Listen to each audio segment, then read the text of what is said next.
¡Ay, viene una niebla rosa por nosotros! ¡Nos va a matar esa niebla rosa! ¡Ay, no! Esa es la niebla rosa. Sí. ¿No? Pero es papel rojo. Okay, pues nos acabamos el presupuesto en el capítulo pasado de Westworld y baila, presupuesto de efectos especiales cero. O sea, Y por eso el papel rojo. bueno, pero el papel es un avance en realidad, porque Daniel fue acá a la papelería de la esquina y le fiaron un papel crepe y se consiguió, pero no. Pero como vamos a hablar de mugre rosa con papel de color rojo. Pues es que la idea era que nadie se diera cuenta porque como el rojo se parecía al rosado. Entonces, como rosa. Ay, rojo. dije así. Sí. Amigas y amigos de Estereoscopio, hoy vamos a hablar de Mugre Rosa, la maravillosa novela de Fernanda Trías. ¡La niebla roja! ¡Ay, también viene la niebla rosa!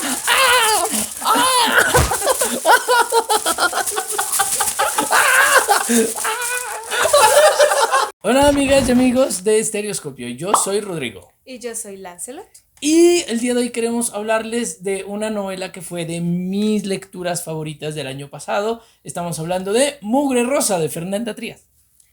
La maestra Fernanda Trías nació en Montevideo el 12 de octubre de Y 1976. es muy buena onda. Bueno, para quienes no lo saben, Montevideo es la capital de Uruguay, por si acaso. Fernanda Trías, además de escribir, es profesora de inglés y traductora certificada, por si necesitan. Ella publicó su primera novela llamada La azotea en el año 2001 y afortunadamente lo hizo porque con esta novela recibió el tercer premio en el concurso de arte narrativo organizado por el Ministerio de Educación y Cultura de Uruguay. La capital de Uruguay es Montevideo. Después de este premio estudió la maestría de escritura creativa en la Universidad de Nueva York, donde siguió su carrera. Nueva York no queda en Uruguay. Pero bueno, el asunto es, Fernanda Trías recibió la beca de la UNESCO Ashberg en el 2005. Este acontecimiento la llevó a radicarse en Francia. En el 2006 ganó el premio a la cultura nacional de la Fundación Bank of Boston y el premio para escritores latinoamericanos organizados por la revista Eñe, Casa Velázquez y la Secretaría General Iberoamericana.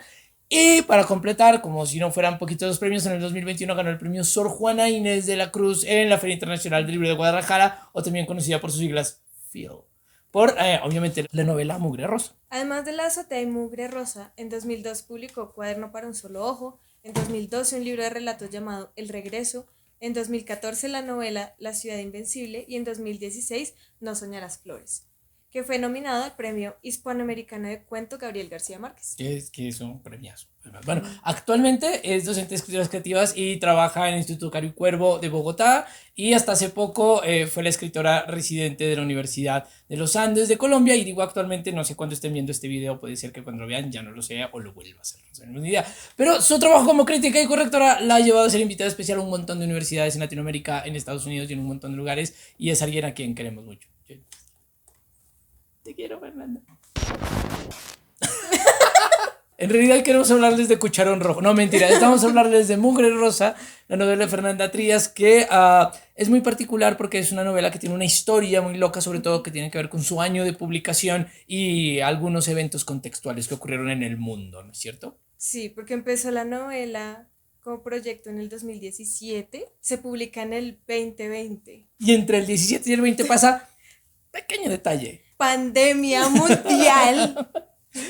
Entonces, claro, cuando empiezan a hablar de la enfermedad, uno ya de una vez empieza a tener estrés postraumático. Como, Total. Dios mío, tapabocas, están recogiendo pescados sin tapabocas. Total, es tremenda, porque claro, esta novela fue escrita en el 2017, publicada en el 2020, en el momento en el que todavía no había ocurrido la pandemia, pero en el momento en el que surge, que se publica finalmente, que es en el 2020, ya la pandemia había ocurrido. Y todos ven en Fernanda Trías y de alguna forma en esta novela una especie de visión como predictiva sobre lo que iba a ocurrir de ciertas cosas que tienen que ver con la pandemia, con el apocalipsis y con todo lo que nos toca vivir, que de una u otra manera Fernanda ya lo había imaginado aún antes de que ocurriera. Entonces hay una especie de visión retrospectiva de la pandemia como un evento futuro, pero que solamente lo leemos con un evento pasado cuando sale publicada. Entonces mentalmente nos enloquece un poco. Y que hizo un Julio Verne, ¿no? Es un Julio Verne porque logró como anticipar cosas que ocurrieron, pero claro, muy a la onda contemporánea, las cosas no ocurrieron 200 años después, sino un año después. Así. Sí, esta idea de que el apocalipsis, cuando tiene que ver con una pandemia, es un apocalipsis lento como suspendido. Una de las cosas que ocurrió en el momento que estábamos hablando, en el momento que estábamos en la pandemia, era como, hombre, no sé, estamos acostumbrados que iba a caer un meteorito y que nos iba a salvar Bruce Willis mientras cantaba Aerosmith, pero todo estaba ocurriendo, no sé, como en 2 días, en una semana, porque ya venía el apocalipsis, vamos a morir, o explotaban los volcanes, o hacían estas cosas. Pero con la pandemia, de repente todo se volvió muy lento. Entonces el apocalipsis se volvió algo que no estaba ocurriendo en una especie de momento catastrófico, sino que estaba ocurriendo en un día a día, lentamente. Y no voy a soltar este cucharón durante todo el, ya me di cuenta. Justamente Mugre Rosa lo que está haciendo es narrar esa especie de nuevo apocalipsis que no tiene que ver con algo terrible que está ocurriendo y que acaba con la sociedad y que explota todo, sino que justamente está hablando de ese desgaste lento. Y este desgaste lento en una protagonista específica, que es la que está narrando absolutamente todas las historias y con la cual nosotros tenemos una serie de, no sé, cercanías empáticas muy particulares en ese apocalipsis que no es un apocalipsis radical, sino que es un apocalipsis lento, despacio, que desgasta y desgasta. O sea, que uno quiere que pase algo como determinante, pero a la vez no quiere, que fue el confinamiento en últimas. Tal Que es cual. como no quiero que esto se ponga peor, pero necesito que pase algo. Hay una especie de, y es algo que pasó en pandemia, pero que nosotros podemos entender que es algo bien interesante porque se relaciona de alguna forma con ciertas cosas que dice, por ejemplo, James Graham Ballard en sus textos, y tiene que ver con cómo el desgaste lento lo que está evidenciando de una u otra forma es que el apocalipsis no es solamente un apocalipsis de hacia afuera, sino un apocalipsis hacia adentro. Es decir, el desgaste continuo de nuestras relaciones, principalmente familiares, de eso hablaremos después, pero el desgaste de la persona por dentro, como si el mundo que se estuviera cayendo en realidad era una especie de mundo de cartón, por decirlo así, una especie de estudio lleno de fachadas de cartón que al derrumbarse en realidad muestran que nosotros ya estábamos derrumbados por dentro, y ese derrumbarse por dentro está apoyado en un mundo que nosotros creemos real. No voy a decir nada de Mark Fisher, pero en un mundo que nosotros creemos real, y este mundo que creemos real al caerse lo único que hace es develar que nosotros por dentro ya estábamos también resquebrajados, rotos, abiertos, y sobre todo esto tiene que ver con cómo ya no estamos imaginando ese apocalipsis terrible, por ejemplo, de La carretera de Cormac McCarthy. Sí. No estamos imaginando ese apocalipsis horrible de Octavia Butler en... Xenogénesis, no. Bueno, La parábola del la parábola del sembrador, eso, la parábola del sembrador, en la parábola del sembrador, sino que los apocalipsis son lentos. Y los apocalipsis casi que, como cuando uno dice, la procesión va por dentro, entonces Sí. uno podría decir que ya sale diciendo, el apocalipsis va por dentro. Pero claro, ese apocalipsis por dentro es un reflejo del apocalipsis por fuera, que empieza como, ¿no? Una de las cosas que estábamos hablando de Mugre Rosa, que es como tan interesante, tiene que ver con que, si bien en muchas ocasiones nosotros estábamos hablando de que tiene que ver con esto de la pandemia y todo lo que ocurrió, es que antes los futuros se imaginaban a 100, 200, 300, 400, 800 años. Sin embargo, este futuro en particular es un futuro muy cercano. Es un futuro que no está ocurriendo como 500 años después, sino algo que en algún momento Ballard en una de las entrevistas decía, es que a mí me interesan las cosas que ocurren 5 minutos en el futuro. Y eso es justamente lo que está haciendo Fernanda Trías. A ella le interesa crear un mundo de ciencia ficción que es muy particular, porque he hablado con mucha gente que me dice como, eso no es ciencia ficción, porque eso ya ocurrió. ¿Qué es lo de ciencia ficción? Y digo, eso es lo más importante de la ciencia ficción, que ocurre 5 minutos en el futuro, y que los futuros que se están cancelando constantemente no tienen que ver con 20, 30, 40, 50 años, sino con lo que está ocurriendo aquí, a la vuelta de la esquina. Es como en Severance. Que estamos hablando de lo que ocurre actualmente. Las relaciones familiares, las relaciones que tienen que ver con todo, es muy balardiano en el punto en el que ocurre en un futuro de 5 minutos. Y es muy contemporáneo también en considerar la catástrofe ambiental y cómo se da, ¿no? Porque lo primero que va a afectar es la fuente de alimento. Y ahí la cuestión del mar, pues igual. O sea, Montevideo, Uruguay, Río de la Plata, bla, bla, bla. Entonces, claro, la relación con la fuente del alimento es mucho más cercana, está muy in the nose, muy en la cara. Entonces, claro, cuando dicen, no, que un día los pájaros simplemente desaparecen, peces muertos llegan a las playas, nadie sabe por qué, pero entonces el gobierno lo que hace es como, no, pues vamos a recoger esto, lo metemos en bolsas y listo, desaparece el problema. Pues no es tan así, y en el punto en el que ya está narrando, ya sabemos que una catástrofe ambiental nos va Claro. Nos va a terminar matando, pero de a poco, es como asfixiando, de a poquito. Claro, porque las catástrofes ambientales ya no eran, ya no son en la ciencia ficción catástrofes ambientales que parece que ocurren dentro de 20 años, sino que estamos viviendo en la catástrofe ambiental en este mismo instante. Es Sí, decir, no es como en el Día de los Trífidos. no, exacto. Porque en el Día de los Trífidos como que ocurren las cosas por allá, lejotes. Pero acá no, o sea, la catástrofe ambiental nos está respirando en la nuca y ya nosotros no podemos pensar en un mundo lejano en el futuro, en el cual se acaba el alimento, en el cual el agua se contamina, en el cual el aire tiene esta especie de niebla extraña que nos asfixia, sino que está aquí, es decir, está quemándose el Paraná en estos momentos, están acabando con las selvas del Brasil. Entonces los escritores... La ley de humedales, uy, que es una cosa muy frita. Entonces los escritores de ciencia ficción pareciera que los escritores de ecoficción, podríamos llamar, ya no solamente están ocupados de decir, oh, algún día se van a acabar nuestros recursos, sino que, oigan, ya se acabaron hace un rato largo y ahora qué hacemos. Claro, y el ahora que hacemos es normalmente vamos a intentar tomar las medidas paliativas porque a estas alturas es lo único que podemos hacer. Pero el problema es que llevamos haciendo lo mismo 100 años. ¿Sí? Cuando nos habían dicho como, oigan, las medidas paliativas no sirven, tiene que hacer algo drástico, y de repente ya cuando vemos que se nos viene el mundo encima, decimos como no, acá no hay tiempo de hacer nada más, sino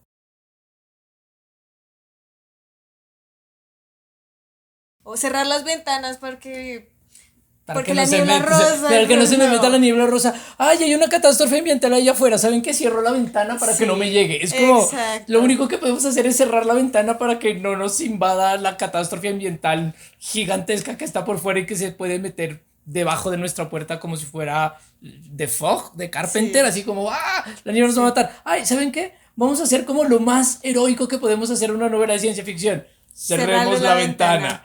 Y vámonos al campo, que eso sí pasó en la pandemia. Y vámonos al campo. Vamos al campo.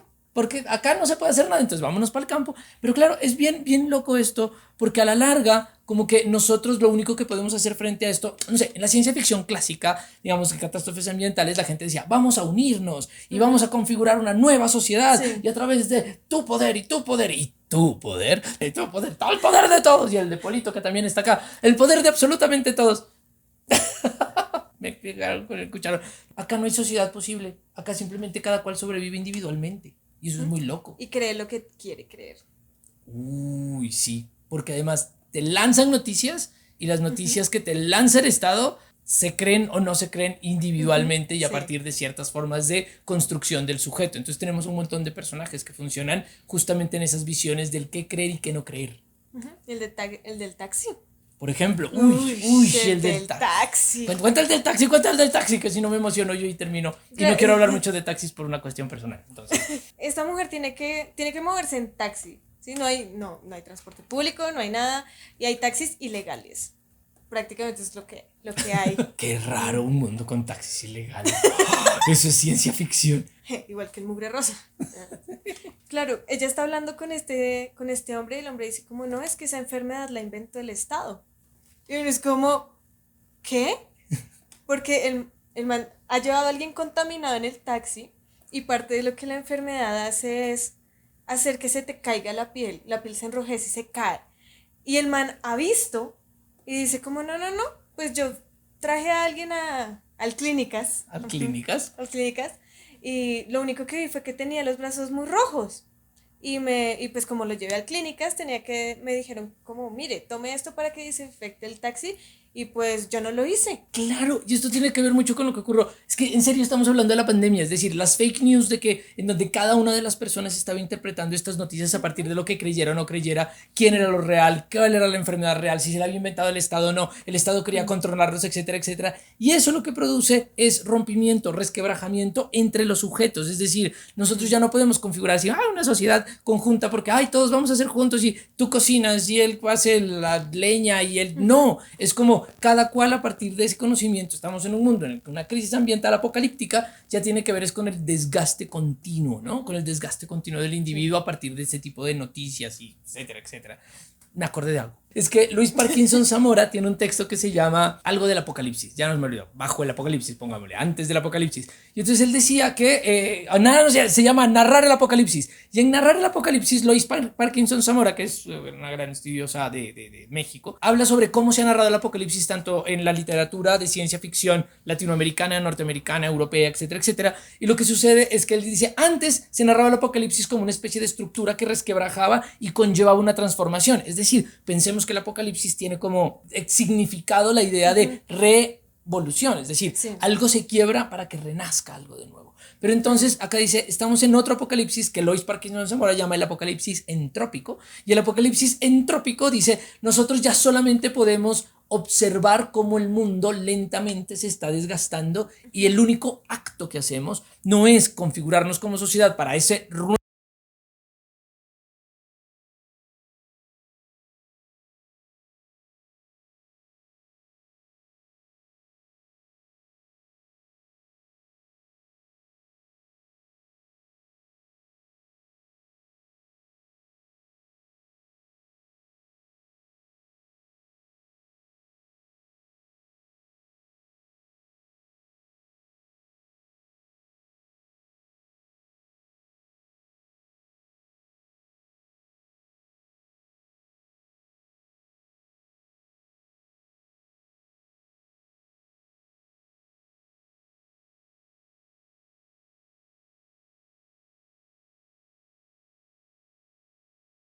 De lo primero que se muestra es, bueno, esta niebla, ¿no? La niebla rosa, el aire rojo.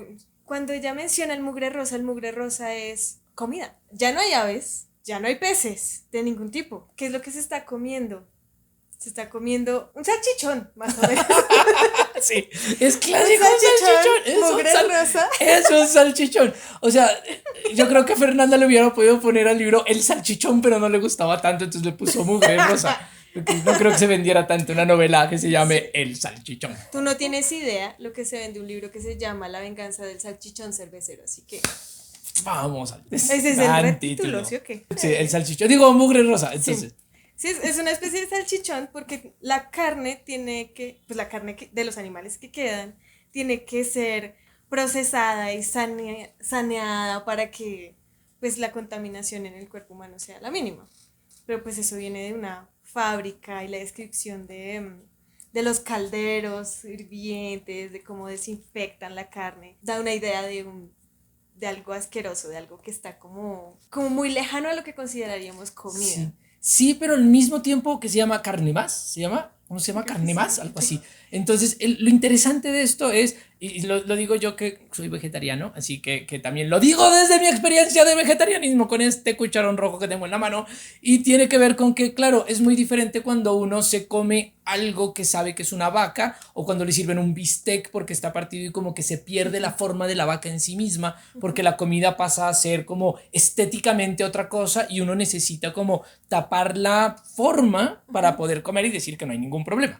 El asunto, yo creo que ahí está el punto, es que este salchichón extraño que es el mugre rosa, que es la comida, es justamente como todos los animales y todos los seres y toda la comida se convierte en una pasta rosada que la gente se come, que no tiene un olor, que parece que sabe pero no sabe, etcétera, etcétera. Y de todas formas eso también funciona como una especie de paralelo con todo lo que está ocurriendo en lo social, es decir, se están tratando de quitar un montón de velos y de cosas y se da cuenta que al final esta vida y estas formas de socialización de este personaje principal son una especie de masa extraña, y esa masa extraña no es el mugre rosa simplemente que comemos o la niebla rosa que llega, sino que es el comportamiento de ella y el comportamiento social que se convierten en esa especie de masa extraña con un sabor que no se logra saber, pero que al final te alimenta. ¿Sí? O sea, al final te alimenta a pesar de ti mismo, y que la gente sigue comiendo y sigue haciendo y sigue y sigue como viviendo casi que por inercia dentro de todo este montón de apocalipsis lento y extraño. Hay mucho de repugnante,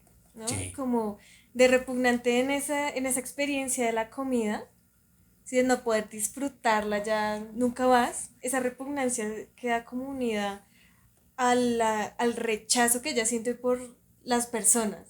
Claro. porque hay algo que no les hemos contado y que no es spoiler y que vamos a comentar acá, y es que esta mujer que está ahí, no, es que es la protagonista, no solamente está como tratando de sobrevivir, sino que además está cuidando de un niño que sufre de un síndrome que se llama, no me acuerdo cómo se llama, pero es un síndrome. Parker Willis, gracias. Tenemos aquí a alguien que está con un letrerito diciendo Parker Willis. Entonces, este síndrome, este niño que está cuidando a esta mujer, tiene un síndrome en donde todo el tiempo tiene hambre. Y todo el tiempo quiere comer. Entonces, este niño que ella está cuidando se come básicamente todo, la mesa, y trata de comerse, incluso, y es lo loco, a sí mismo. Porque siempre tiene hambre. Entonces, ahí hay un asunto con la comida que no solamente está atravesando el mugre rosa, sino también el hambre del niño que tiene este síndrome de Parker Willis. Además, ese niño tiene papás, o sea, son unos, o sea, son papás pudientes que viven en el interior del... ¿Qué les pasa ahora a usted? Perdón, Daniel está que se habla. Ya. Sí. Meta la cuchara, venga y meta la cuchara. El hambre del niño es hambre de lesiana. Es hambre de cuerpos sin órganos. ¿Y por qué? Porque llega justamente a esa hambre de umbral. Sí. Lo que el niño siempre quiere es llegar al momento en el que se calma el hambre, nunca, y como no se calma, él sigue pasándola. Y las descripciones de ella en el texto son de lesiones. Justamente tiene que ver con eso, porque entonces aparece el hambre, pero el hambre no es un hambre que simplemente aparece como, ay, qué hambre que me dio, sino como es un concepto del todo, del absoluto, del vacío total. Es decir, algo que nunca se va a poder saciar, porque el síndrome de Parker Willis justamente lo que hace es que aparece que no se puede saciar. Y al no poderse saciar, ella está de cierta manera cuidando a este niño, pero al estar cuidando a este niño también está cuidando una especie de idea de lo imposible de saciar, de aquel vacío absoluto, de aquel vacío que está todo el tiempo en un abismo, y ese abismo que solamente lo único que hace es abrirse y abrirse y abrirse y abrirse sobre sí mismo, porque el hambre es un concepto de lo absoluto, el hambre, la ausencia, el vacío. Y es el libro y es precioso. Bueno, sí, el gran tema de Mugre Rosa es la maternidad. La relación de esta protagonista con su propia madre, con la mujer que la crió, que es Delfa, es una cosa hermosa. La relación que esta protagonista tiene con el exmarido Max, que ha sido contaminado con esta niebla, este viento tóxico, que además él lo ha buscado, ¿no? Esa es la otra. Que bueno, la buscó. El mamá muy pilo, muy inteligente. Está sonando la alarma. Entonces dicen, no salga porque se contamina. Y él dice, ay, qué ganas de dar un paseo. Y además está la relación con Mauro, ¿no? Este niño con el síndrome Parker Willis. Este niño que siente hambre y no puede sentir nunca la saciedad. Puede distraerse de su hambre y nada más. Y eso. Por eso ella tiene que tener con mucho cuidado de qué es lo que queda afuera, porque puede comerse lo que sea. Su propio ser si es necesario, como un episodio de Las sombrías aventuras de Billy Mandy. Claro, pero todo esto está atravesado como por las diferentes maternidades que tiene esta mujer, pero también en el fondo lo que está hablando también Fernanda Trías tiene que ver con cómo la maternidad, es decir, como un constructo, como unas formas de diálogo, como unas formas de relacionarse con el otro, está conformada no solamente como esta idea de la maternidad linda de, ay no, es la madre y un hijo y la madre cuida al hijo y ya está, sino que es algo que en realidad tiene como muchos grados de perversión, pero también muchos grados de construcción compleja frente al cómo yo me veo, me comporto. Bueno, yo no, porque no puedo ser madre, pero a mí me dicen, Rodrigo es una madre, pero pídense eso, uno dice que uno es una madre cuando es buena gente, es decir, ese hecho es importante, pero el asunto tiene que ver con cómo se construye la maternidad y la madre y este personaje de madre en diferentes niveles con todo este montón de personajes y lo que conlleva esa maternidad como una construcción social, como una construcción cultural compleja, realmente. Pues justamente eso de ser buena gente no es ser una madre, es justamente pues la figura de la mamá, de la protagonista, que tiene como una forma de ser madre hacia afuera, hacia lo que la gente, los demás percibían antes de la pandemia. Sí. Y lo que la hija percibe desde adentro, ¿no? Y esa cosa que de hecho es muy, muy común, de que la madre que cría sea una abuela, en este caso Delfa, la persona en la que reposa justamente la imagen que uno tiene de madre. Sí. Y no la mamá. La mamá. Porque siente que el afecto viene de otro lado y no de un rol asumido o impuesto. Claro, claro, porque además hay otra cosa y es que esta cosa cultural que le está pasando de madre a hija, es decir, de la madre de la protagonista a la protagonista, también es algo que le está haciendo dudar todo el tiempo sobre su papel como posible madre frente a los otros, ¿no es cierto? Que es este papel frente a Max y frente a Mauro. Sí, que es eso justamente que la mamá le está reprochando desde el inicio del libro. Tú estás cuidando un hijo que no es tuyo, que tiene padres, Ujú. con plata y que viven hacia el interior, que es el interior significa lugares no contaminados. Ujú. ¿Qué estás haciendo? Estás perdiendo ahí tiempo, podrías irte a Brasil, sí, con toda esa Que plata. tiene la plata para irse a Brasil. Que tiene la plata, pero no le ha dicho a la mamá que tiene la plata. Pero la tiene y decide no irse. Decide no irse. Eso Claro, es importante. Claro, pero decide no irse por Mauro porque en cierto sentido ella quiere ser la mamá de Mauro, pero sabe que no lo va a lograr porque no pasa el tiempo con ella y porque Mauro pues no está percibiendo, Exacto. no está percibiendo lo que ella hace por él. Claro, es como si la maternidad en sí misma fuera un asunto que más que la maternidad como el cuidar del otro sea una percepción social de un lugar que uno está ocupando dentro de un entramado cultural. Entonces el asunto tiene que ver con si yo estoy frente a alguien que no tiene forma de ver lo social porque está en una completa subjetividad, Sí. es decir, todo Que el es tiempo el está síndrome. pensando en la comida, la comida, la comida, la comida, Sí. y está pensando en el hambre, en el hambre, en el hambre, en el hambre, es decir, está pensando sobre sí mismo. Ese pensar sobre sí mismo hace que no pueda existir o no pueda comprender o no pueda percibir cómo funciona lo cultural. Y por ejemplo, ella dice, ok, yo quiero que este niño me perciba como madre y lo voy a cuidar para que algún día me diga, hola mamá, y diga, uy, pues, Sí. pucha, tengo una mamá y esta chica es mi Sí. mamá, pero no puede. Sí. Y ella habla como, bueno, este es Mauro, pero este es el síndrome. Claro. Y el síndrome es cuando no puede verla a ella o no puede percibir bien las cosas pero en últimas el niño y el síndrome son una misma cosa. Total, total. Pero ella está intentando ahí como medio justificar sus esfuerzos por conseguir comida, sus esfuerzos por seguir ahí. Todo ese montón de maternidades y todas esas maternidades que se están como creando como dentro de una especie de nudo de araña que está ahí como una tela de araña que le está entrecruzando por todas partes, lo que la lleva, y esto es bien interesante porque esto tiene mucho que ver con la forma en la cual se construye la idea de la maternidad, tiene que ver con la culpa.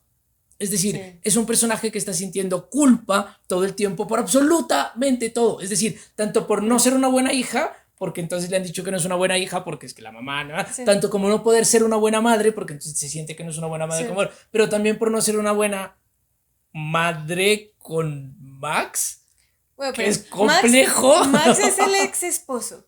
Esta parte Sí. es terrible. Toda mujer es, al menos en este lado del charco, ¿sí? Sí. Se transforma en cierto sentido en la mamá del marido o de la pareja. En términos funcionales y operativos, no es como es la que cocina, es la que limpia, es la que mantiene la casa medianamente en orden para que el hombre pueda hacer las cosas útiles que hace. Pero uno también trabaja porque uno es independiente. Obvio, porque necesita el dinero para poder irse a Brasil, básicamente. La relación con Max, la mamá es muy crítica con la relación que ella mantiene con Max porque Max es el ex marido. No es el marido, o sea, ya de por sí el hecho de que sea marido es perverso, pero incluso ni siquiera es el marido, es el ex marido. Hablando de necrofilias y esas cosas. Sí, siendo el ex marido que está contaminado, que está en el clínicas como un enfermo crónico porque el pendejo se salió al aire a la niebla rosa. Y ahí entra como un poco esto pandémico de, bueno, puedo entrar una vez al mes Sí. a visitarlo durante una hora. Sí, Sí, es una muy hora. loco que eso haya sido escrito en el 2017, Sí. 18, 19. Claro. Y lo que dice es como, bueno, este sistema es muy bueno porque es de cierta forma un consuelo, tanto para el que está dentro como Sí. para el que está afuera y viene a visitarlo. Pero cuando ella está dentro, ella le dan ganas de irse y no lo hace. Y no No. lo hace nunca. Y ella siente que cada vez va a ser la última vez que vaya. Porque Max no le está agradeciendo por nada, sino le está diciendo, yo puedo vivir sin ti. Es que esa parte, sí, estoy indignado. Sí, Pero sí. claro, pero lo que decíamos, esta figura justamente del elástico, que ya lo tiene tan claro en su mente, uno lo ha vivido. Y lo ha vivido así tal cual. Y es uno está cuidando a alguien que en últimas pareciera no necesitarlo a uno, sino que no quiere ser cuidado y que siempre te va a echar en cara como, mira, tú estás haciendo algo porque tú quieres hacerlo, ¿sí? Y ella intenta separarse, separarse y separarse y siempre termina volviendo. Y yo creo que por eso, y esto no es spoiler porque es solo un comentario nomás, el final de esta novela, el final es re importante en esa cuestión de la maternidad. Sí, ¿Sí? pero en esos múltiples frentes. Pero no vamos a decir nada porque es un spoiler No y queremos que sigan el libro. Pero todo tiene que ver con ese regreso de la Mm. maternidad, ese regreso de la culpa, ese regreso de la responsabilidad sobre el otro y cómo esa responsabilidad tiene un montón de constructos culturales.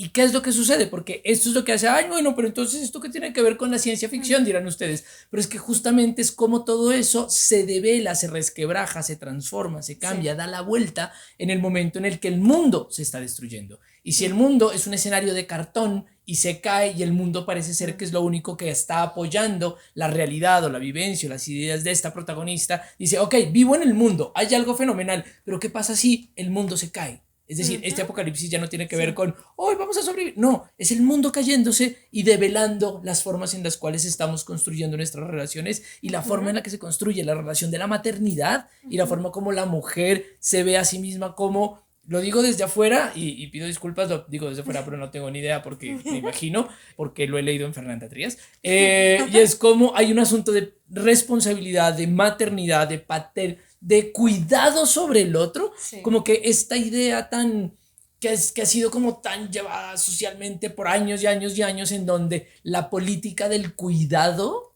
es la política de la maternidad, ¿sí? Y la política es un rol de mujer. Es su rol de mujer. Sí. ¿No? Estamos... como que, por ejemplo, mi mamá no soporta cuando va a comer a un lugar que el cocinero sea hombre.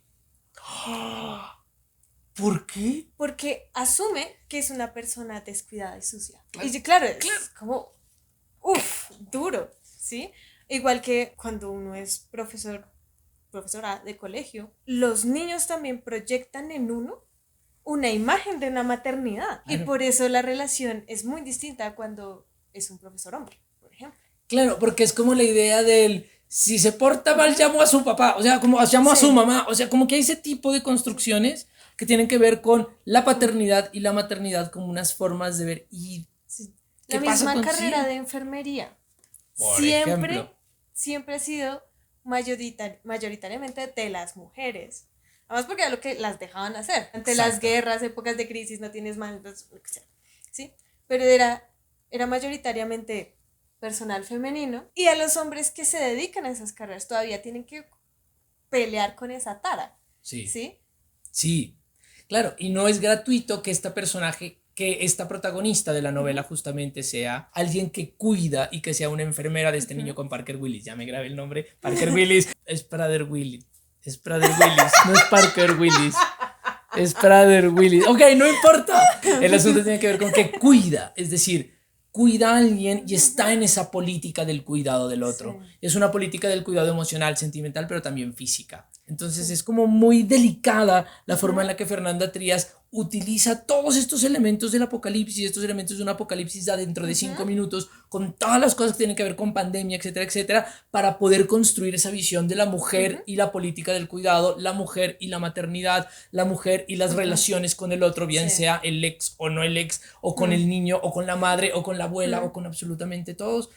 Y lo que yo me preguntaba en el momento de leer este libro era justamente si todo lo que ocurrió en la pandemia, por ejemplo, y que le ocurrió a usted, a ti y a ti también, que les va a ocurrir dentro de la pandemia, tiene que ver con reformular las formas en las cuales nosotros como sujetos culturales también nos relacionamos con el otro, como amigos, como pareja, como hijos, como madres, como padres, como... Además, etcétera. porque ya no tienes la distracción del trabajo. Y yo les invito a que de una u otra forma, si ustedes se preguntaron sobre la forma en la cual se estaban relacionando de manera distinta con el otro a partir de un evento de corte apocalíptico como puede ser la pandemia, porque la pandemia no solamente, los apocalipsis no solamente conllevan la construcción posible o no de comunidades que sobreviven al apocalipsis, sino también conllevan la construcción o destrucción de elementos internos que me construyen como sujeto social y cultural. No sé, todo eso de las comunidades, porque claramente ahí está mostrando es que comunidad no se está formando. ¿Sí? Solamente los que tienen plata medianamente son como los que están adentro. O se van para Brasil. O se van para Brasil. Porque ya lo dijo Charlie, la alegría no es solo brasilera. Bueno, y si les gustó nuestra apreciación sobre Mugre Rosa y quieren apoyar un canal que 100% está en contra de las comidas industriales de dudosa procedencia, no olviden darle like al video, comentar, por favor comenten, que eso es lo que más mira el algoritmo para recomendarnos. Tenemos una. Ok, suscríbanse si aún no lo han hecho, por favor. Publicamos videos todas las semanas. Denle campanita, síganos en Instagram, que Instagram es canal Rayita al Piso Estereoscopio. Y queremos saludar a quienes nos comentan que esta semana fueron Galaxy Sentinels, Franco Cabrera, Atzat K, Anselmo Hurtado, Lisandro Sarmiento Abril, Juan Rafo, Juan Ramón Vera Rodríguez, CL Mena, Mauricio Medina, Mr. Andrés, Rafael Ramírez Ríos, César MC, Slows Entertainment, MJ, Boy Meets Books MX y Carolines. Hola Carolines, Alarcón Forero. Ok, tenemos una lata de carne. De atún. Atún. No, esto es como una especie de carne más que atún. ¿Se acabó el atún? No, hay una cosa que se me olvidó decir. Es que a mí se me olvida decir cosas.